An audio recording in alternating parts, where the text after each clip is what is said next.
Okay, well, this is part 2 of interviews with Moll, my mummy. Yes. So we got up to 1939. Yes. Which is when the war started. So why don't you Exactly. tell me about that? Well, the day war broke out. Aye. I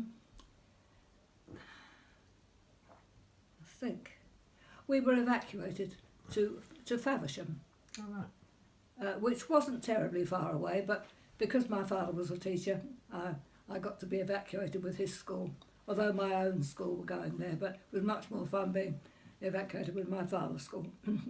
Right. Was it? Why? Because they were boys. Yeah. And you said something about the exchange trip that got cancelled. You were learning German. Oh, well, that was why, but that was while I was still at school. That was, yeah. So say about that. All right.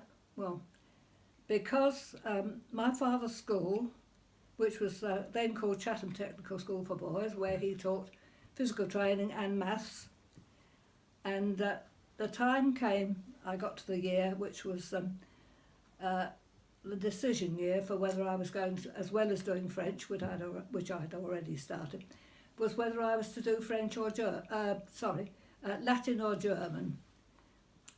Well, because my father's school, Chatham, and I've got that on record somewhere, was one of the first schools in England to start exchange with other countries.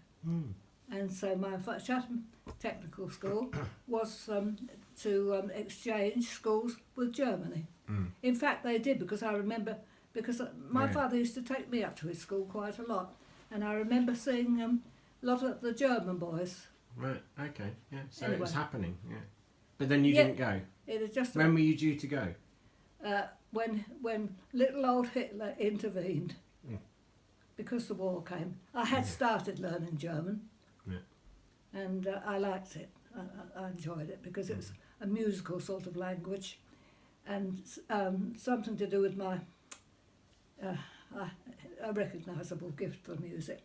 I was able to repeat sounds, as I could repeat sounds in music, so I could repeat sounds in other languages. And but then they evacuated us. I think the war hadn't actually started, it was absolutely imminent. And we were at Faversham, and on the Sunday morning we had to go to church in Faversham.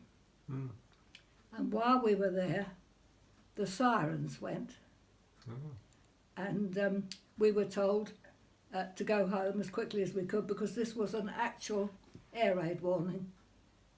And that was, I suppose war had already broken out, but nobody knew much about it. Really? So, yeah.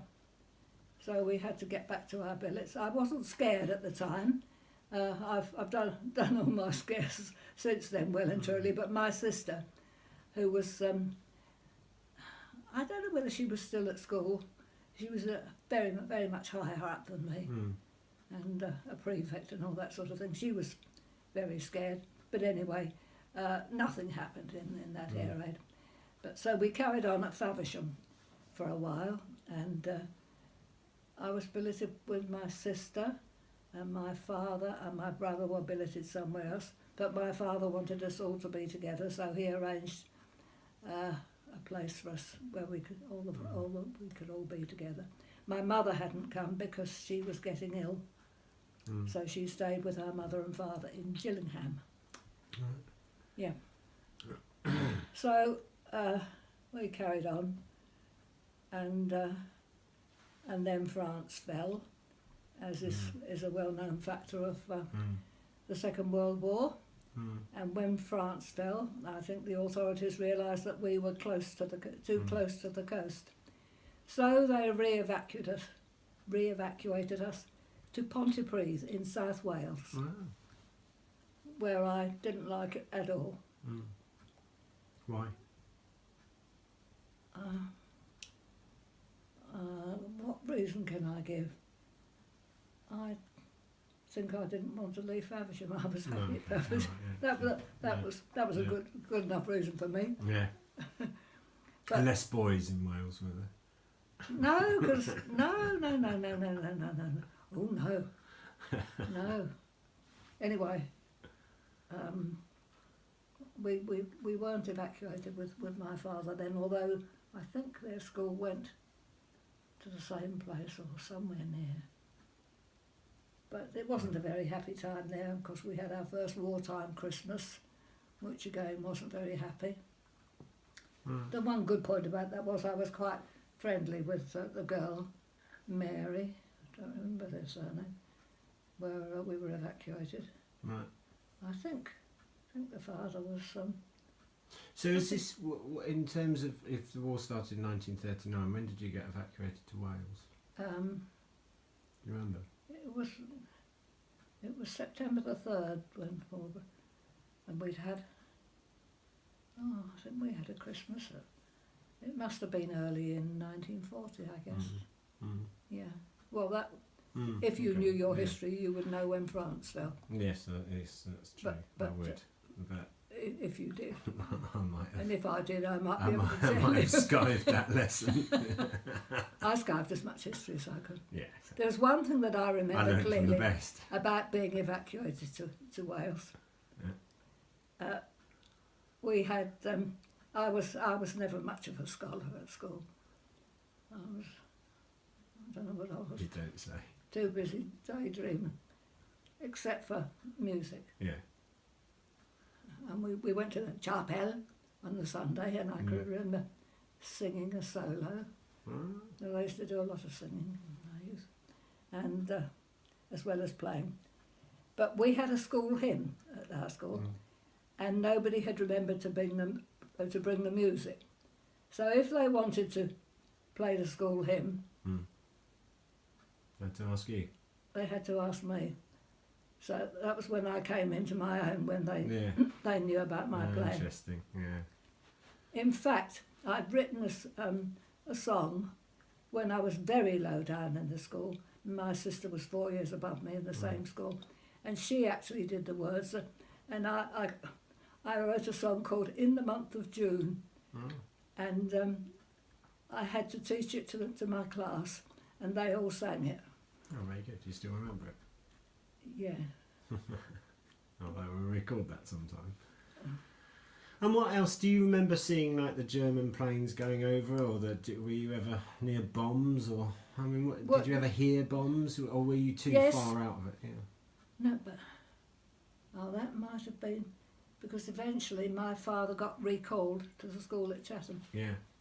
And So you moved back. yeah, and by then I was in what would have been the equivalent of GCSE, which was called school certificate, and I was in the year when I should have taken that.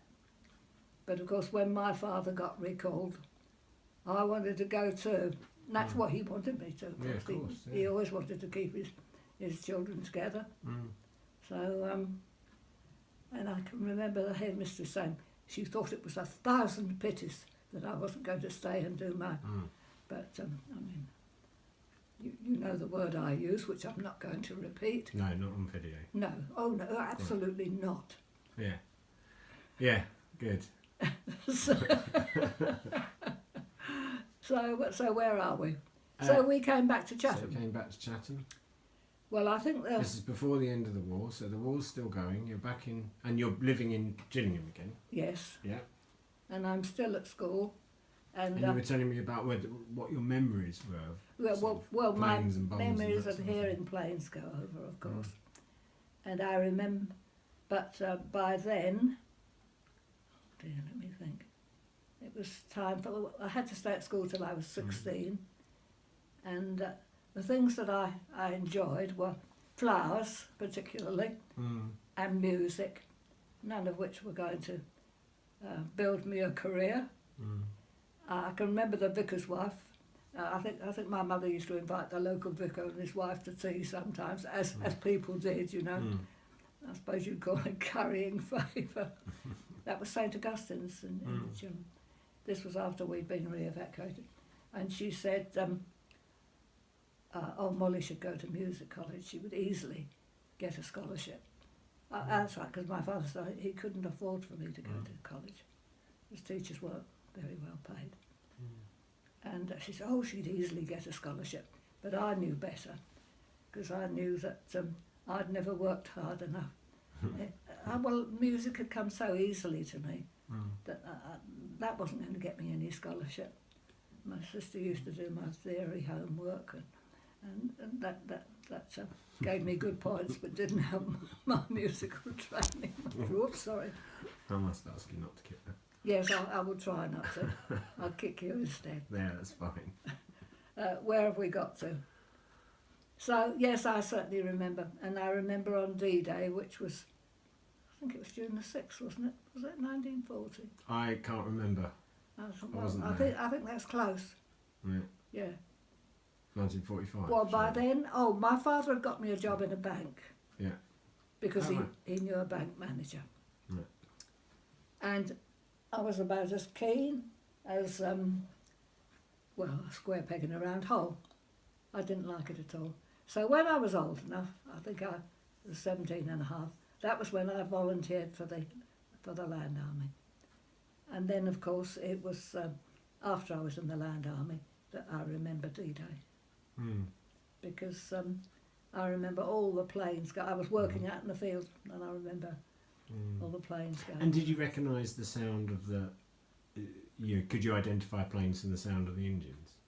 Not the planes so much. Right. I remember Spitfires because we lived in Hellfire Corner, what was called Hellfire Corner, when the Battle of Britain was going on. Oh, right. Yeah. And I remember... And do you remember the Battle of Britain? Yes, that was when there were a lot of planes, and we used to get machine gun fire and all sorts of things. I can remember waking up one night hearing machine gun fire and hoping it wouldn't come through the bedroom window. Because we'd gone back, after my father, we'd gone back to our original out in Watling Avenue, Streatham. So that's pretty scary, isn't it? Yes, but I've been a lot more nervous since than I was then. That's interesting. Yeah. And do you remember any sort of poems or ditties or songs from about Hitler or the war? We've got Raspberry Blokes at right into furious face. Yeah, I remember things like that. Okay.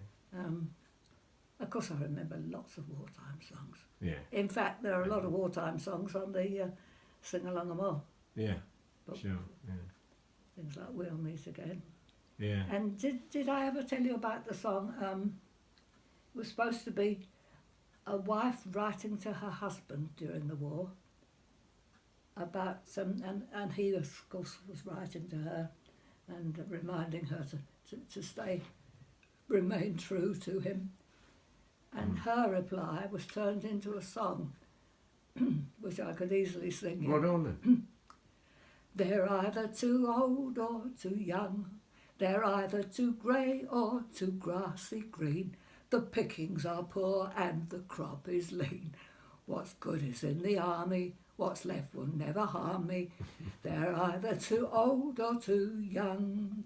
So darling, you'll never get stung. I even got a fossil or an adolescent pup. I either had to hold him or I had to hold him up. I've looked them all over, and lo and behold, they're either too young or too old. Da-da-da-dum. I'm sure that was a great comfort. I don't know to whom, but it became a popular song. I didn't. I That's not one of yours, yeah. No, it's not one of mine. Brilliant. And what was D-Day like? What was it like when there were street parties and things like that? There weren't street parties not for after D-Day. D-Day. Sorry, I don't mean D-Day. I mean VE-Day, don't I? Yes. Yeah. Well, tell us about it. Oh, well, we had a street party in Watling Avenue. Yeah. And I performed a one-man melodrama. Was he? Yes. It used to be a melodrama for two, but by changing my hat every time. But, oh dear, I can't remember. Yeah. I can't remember that. Right, and were you courting or anything like that at this point in your life? Well, I wasn't actually. How old was I then? Well, what, in 1945? 20, I would have thought. Oh, Or 19 maybe. Yeah. oh well. 19 at the end of the war. Well, of course, I was in the Land Army by then. Oh, blimey. Yeah. And I went to a farm. It was somewhere near Maidstone. I can't remember exactly where. Oh. And I learnt to milk a cow, which I'm quite sure I could still do. Oh. If you can, well, no, apart from my arthritic fingers.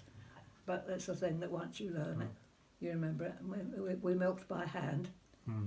And then until eventually along came a chap from a place called Alpha Laval. He came to fit milking machines.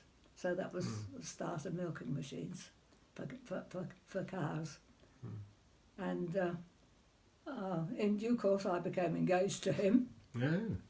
He reminded me of a very nice cousin of mine, but he wasn't actually like him. But anyway, that I don't know how long that lasted. I'm sure I gave him back his ring. And so he was the first of my fiancés. Mm. Get you. And that was then, was it? That was So, around about that time. well, I was 17. Oh, were you? Oh, okay, so that was earlier. Yeah. Yeah, I suppose. Oh, yes.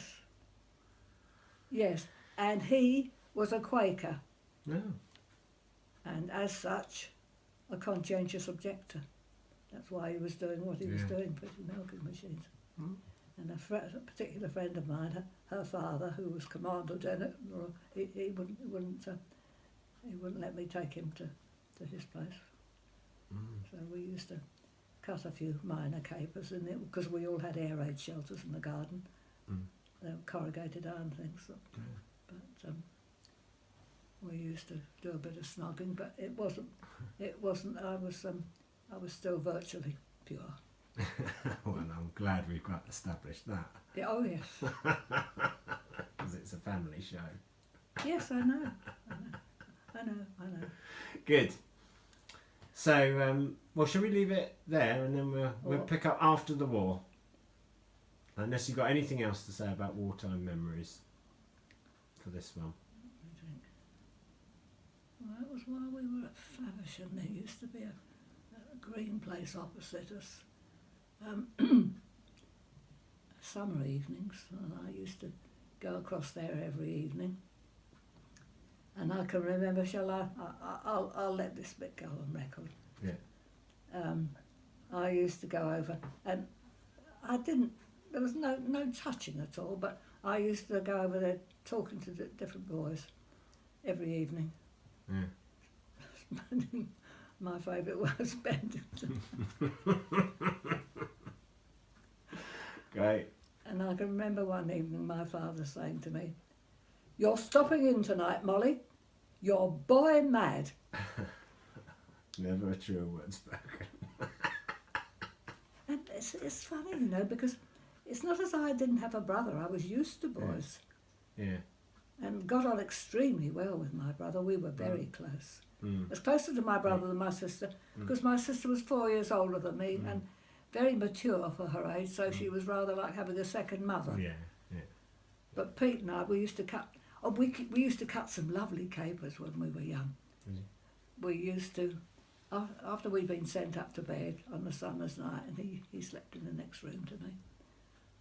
And we would, when we knew my mother and father were probably out in the garden, and we used to sneak downstairs, and I knew the cupboard where my mother kept her spare paper bags, and we'd get a paper bag and fill it with water and take it back up to my room, and then we would open the window and we'd squat down, and there was one man we particularly didn't like. We waited for him to come along, and then we bombed him with his bag full of water, and we were crouching down so he couldn't see.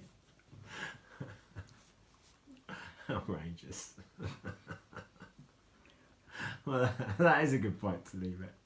I think it's a very good point to leave it. Okay, thanks a lot. We'll come back with post-war memories later. Cheers. Yes. Well, say goodbye then. Well, it won't be exactly post-war because I shall be in the Land Army. Oh, okay. Well, I'll do. That's all right.